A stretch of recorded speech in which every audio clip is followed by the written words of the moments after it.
What do you do when the person you trust the most turns into the one who wounds you the deepest? Why does betrayal cut sharper than any blade, echoing in your chest long after the act is done? And what if, just what if, the most powerful response is absolute silence? Betrayal. It's one of the deepest, most painful wounds a human being can experience. Whether it comes from a partner who cheats, a friend who lies, or a family member who breaks our trust, the emotional shock is devastating. It doesn't just hurt, it shakes the very ground beneath our sense of self. We're left asking ourselves, why would they do this? Was I not enough? Could I have stopped it? These questions circle endlessly in the mind, like storm clouds refusing to drift away. And unlike other wounds, betrayal often doesn't heal with time, it festers. But why is that? Why does it pierce so deep? Because at the heart of it, our minds are conditioned.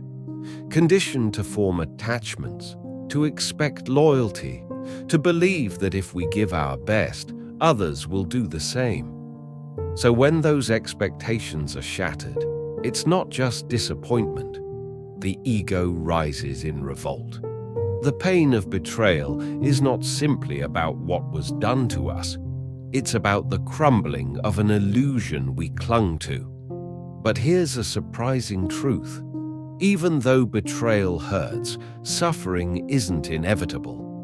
Buddhist philosophy teaches us that suffering doesn't arise from external events, but from our inner reaction to them.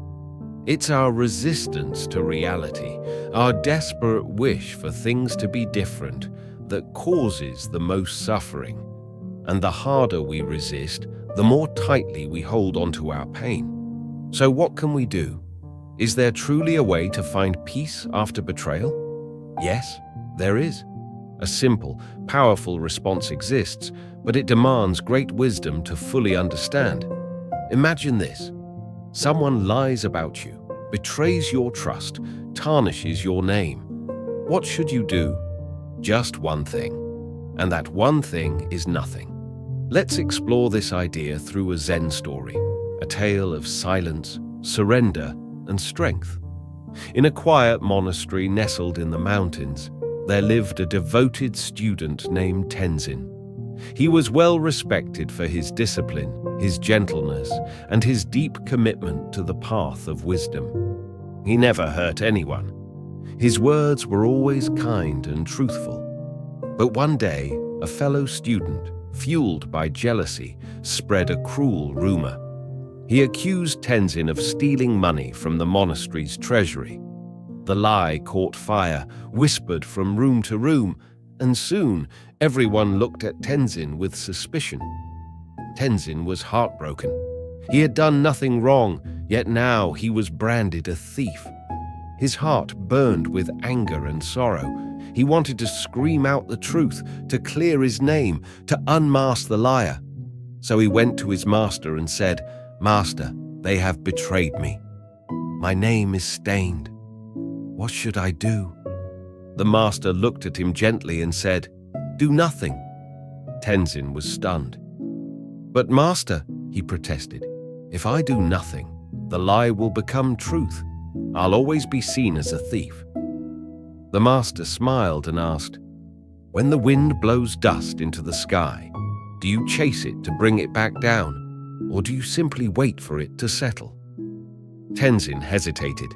The master continued, "If you chase the dust, you only spread it further. But if you remain still, it will settle on its own. Truth doesn't need to be defended. It simply is. Lies are noisy, but they fade with time. Truth remains silent and unmoved." These words brought calm to Tenzin's heart. He returned to his meditation. Yet still, a quiet anger simmered within him. How could he just sit still in the face of injustice? Tenzin returned to his meditation, the master's words echoing in his mind, "The dust will settle on its own." but even wise words do not instantly quiet the storms of the heart. That night, beneath the still glow of the moon, Tenzin sat alone in the courtyard, his heart heavy, but his mind calm. The silence of the night was broken by the quiet footsteps of another student. To his surprise, it was Joran, the very student who had spread the false rumors. Joran's face was pale, his eyes filled with something between shame and fear. He stood there for a moment, then spoke with a trembling voice. "I don't even know why I did it," he said softly. "But now, I feel guilty. I wronged you. I stained your name. And yet, you didn't try to destroy me. You didn't even fight back. Why?" Tenzin remained silent, his gaze steady like the moonlight on still water. Joran looked down, his voice barely more than a whisper. "I expected you to shout, to retaliate, to make me pay, but you didn't. You just stayed silent. And now, I can't escape the weight of what I've done. I see it clearly now.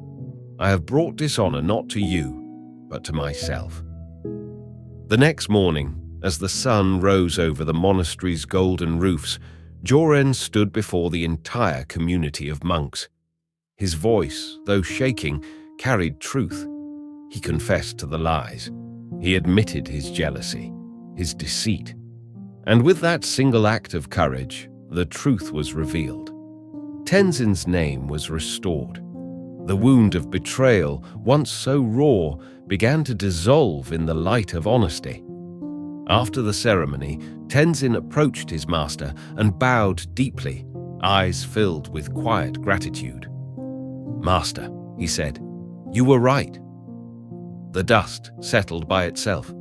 The master smiled gently, as if the lesson had been learned long ago. "Always," he replied. "So what is the one thing you must do when someone cheats on you, lies to you, or hurts you deeply? Do nothing. But don't misunderstand. Doing nothing does not mean being passive. It means letting go. It means refusing to be consumed by battles that only drain your soul. It means stepping back and trusting that the truth, like light through a cloud, will eventually shine through on its own. It's not an easy path. The mind screams for justice. The ego demands revenge. But wisdom whispers something else. It invites us to rise above, not sink below. Why is doing nothing so powerful? 1, it breaks the cycle of suffering. When we react with anger or revenge, we feed the very same negativity that wounded us. By stepping away, we sever the chain, and suffering ends with us. 2, it preserves our inner peace. Holding on to resentment is like gripping a burning coal. We are the ones who get scorched. By letting go, we release the fire and walk free. 3, it confronts the wrongdoer with their own conscience. When we lash out, we give them a reason to justify their cruelty. But when we respond with silence, they are left alone, forced to face their guilt. Their own mind becomes their greatest judge. 4, it allows natural justice to unfold. Truth is like the sun. You can try to cover it, but it will always rise. Lies are heavy, and sooner or later they collapse under their own weight. By trusting this, we avoid unnecessary pain. 5, it elevates our spirit. True mastery lies not in controlling others, but in controlling ourselves. Rising above betrayal lifts us into a space of clarity, dignity, and deep spiritual freedom. Tenzin's silent strength wasn't just a reaction, it was a reflection of deep inner mastery. But how do we develop that kind of peace when we ourselves are in pain? Rising above the pain begins with understanding that letting go is not weakness. It is profound strength. 1, letting go is strength, not surrender. When someone betrays us, our first instinct is to react. We want to explain, argue, defend our name, or strike back. These are natural impulses born from pain, the deep desire to protect ourselves and control how others see us. But true strength doesn't lie in controlling others. It lies in mastering ourselves. To let go doesn't mean we are giving up. It means we are rising above. It means choosing inner peace over external validation. When we decide not to fight, not to retaliate, we are showing the highest form of power, the power to remain steady, calm, and clear, even when the world shakes around us. When our peace is no longer at the mercy of others, we've truly found freedom. A mind that does not crumble under betrayal is a mind that has conquered its own ego. Buddhist teachings say defeating others may feel like victory, but defeating the self, the ego, the need to be right, that is the greatest triumph of all. If someone betrays you, and yet your peace remains untouched, you have already won. 2. Understanding human nature. So much of our suffering comes from expecting others to be like us. We believe, I am honest, so they should be honest. Or, I am loyal, so they should be loyal. But people don't act based on who you are. They act from who they are. Think of it this way. If a scorpion stings you, it's not because it hates you. It stings because that is its nature. A fire burns not because it chooses to hurt. It simply burns because that's what fire does. In the same way, people may deceive, betray, or harm others, not out of personal hatred, but because of their own pain, their own desires, or their own emotional immaturity. Their actions reflect them, not you. When we deeply understand this truth, we stop taking betrayal so personally. We stop blaming ourselves. The pain begins to loosen its grip, and slowly we begin to breathe freely again. 3. The illusion of control. We often carry a hidden belief: if I just explain enough, argue well, or seek justice passionately, I can make someone change. I can make them see their mistake. But this is a painful illusion. No amount of words can make someone feel regret if they aren't ready. No amount of pleading can create loyalty in a disloyal heart. People only change when they decide to, not before. Once we accept this, we stop wasting energy on the impossible. We turn inward to what we can change: ourselves, our healing, our focus, our peace. As the Buddha taught, do not chase the river. It will flow where it flows. Instead, learn to float. Let the person who hurt you walk their path and walk yours with grace. 4. The quiet power of silence. In Tenzin's story, it was not a fiery speech or a bold confrontation that restored his honor. It was silence. He didn't chase lies, he didn't defend himself, and he didn't attack the one who betrayed him. Instead, he chose stillness, and in time, the truth surfaced all on its own. That is the power of silence. When we lash out in anger, we fuel more chaos, more noise, more pain. But when we remain still, we give truth the space it needs to rise, gently, clearly, and without resistance. Silence is not weakness. It is a conscious, courageous choice. A choice to trust time, to trust the truth, and to protect our inner peace. So next time you face betrayal, ask yourself, is this battle necessary? Will fighting back bring me peace, or only more pain? What do I value more, being right or being free? More often than not, the answer is silence. After silence comes something deeper, a trust in the unseen forces that govern the universe, a quiet surrender to a wisdom older than words. 5. Karma, the law of cause and effect. One of the most reassuring teachings in Buddhism is the law of karma, the universal principle that every action has a consequence. Nothing goes unnoticed. Whether visible to the eye or hidden beneath the surface, every thought, every choice, every deed eventually returns to its source. So when someone has wronged you, lied, betrayed, or caused you pain, remember, you don't need to seek revenge. You don't need to force justice. The universe is already taking care of it. A dishonest person will one day taste the bitterness of their own deceit. A disloyal heart will, sooner or later, be wounded by disloyalty. A person who harms others will eventually stand in the path of the same harm they once gave. And this isn't because you wished it so. It's simply because the universe is governed by balance. Karma is not punishment, it is reflection. Like a mirror, it returns to each of us what we give.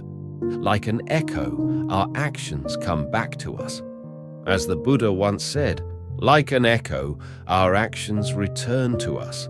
Like a shadow, they never leave us. So let go. Not because you approve of what happened, but because you trust in a greater law. Justice is already written into the rhythm of life. You don't need to carry the burden of trying to fix everything. The universe will take care of what you cannot. 6. Freedom through forgiveness. And finally, to truly set yourself free comes forgiveness. But let's be clear, forgiveness is not about excusing the hurt. It's not about pretending the betrayal never happened. And it definitely does not mean allowing that person back into your life. Forgiveness is about liberating yourself. It is choosing to put down the heavy weight of anger. Because the truth is, when you carry resentment, you are the one who suffers. The person who betrayed you may have already moved on, unaware, untouched. But you carry them in your thoughts. You replay the pain. You give them power. Forgiveness is not for them. It's for you. It is the moment you decide, I will no longer let this pain dictate my joy. I will not allow what they did to steal one more moment of my peace. You don't have to forget. You don't have to trust them again. But you can choose not to carry the poison of anger. Let go, not because they deserve it, but because you deserve peace. Your true power. So if someone cheats, lies, or betrays you, remember this. Your power does not lie in revenge. It lies in freedom. Let go of the need to prove your worth. The truth will come out on its own. Let go of the hunger for justice. Karma is already working in silence. Let go of the pain. You are not defined by what happened to you. Let go of the anger. Your heart deserves to be free. When you choose peace instead of conflict, silence over chaos, and inner freedom over bitterness, you rise above betrayal. You become untouchable, not because life doesn't challenge you, but because nothing can shake your inner stillness. Because in the end, the dust will settle, and you will remain calm, clear, unshaken. Thank you so much for joining us on this journey today. If this story spoke to your heart, we invite you to support the channel Buddhism Seeds by clicking that subscribe button and hitting the notification bell, so you never miss a new reflection on life, peace, and wisdom. We'd love to hear from you too. Drop a comment below and let us know what topics you'd like us to explore next. Until then, may you walk in peace, and may the dust always settle gently around you. See you in the next video.